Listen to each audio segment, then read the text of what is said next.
Do you personally have days where your mind is just a constant stream of negative thoughts? Well, negative versus positive is irrelevant. Most of if you. But why is it irrelevant? Don't you feel there's some thoughts that are more negative than they are positive? So when you go outside and you go to a landfill, is there some garbage that's more clean than other garbage? Probably not. No, there isn't muddy garbage there in human feces, and then other garbage which is relatively clean and like a nice, perfectly clean bottle that's empty. Maybe. Okay, that's the same thing with thoughts. So if you would never go to a landfill and compare cleanliness versus dirt, then it's the same thing with the thoughts. Human beings believe that the mind and the intellect are something to be proud of. And this false notion is what they're fed by society. So you don't think that it doesn't matter what I think. The only significance here is that you are convinced of the opposite, and that isn't right or wrong.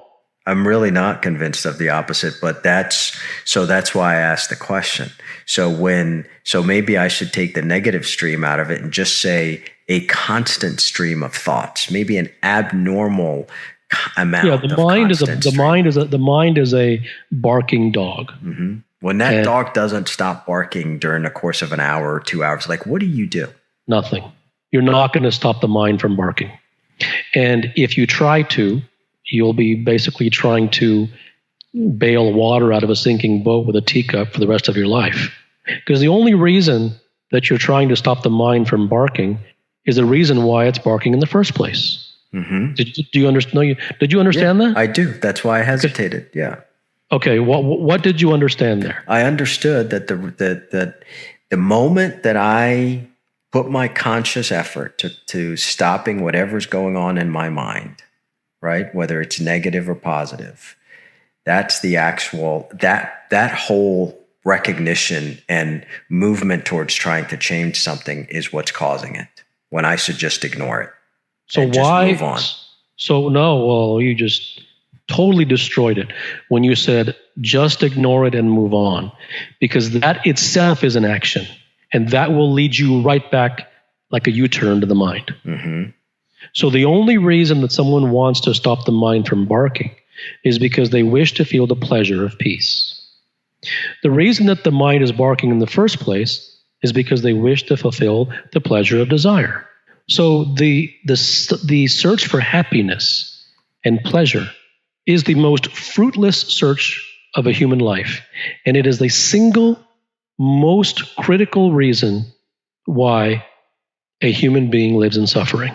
Because we're searching for constantly trying to seek happiness. Well, you don't even have to be constant, but yes.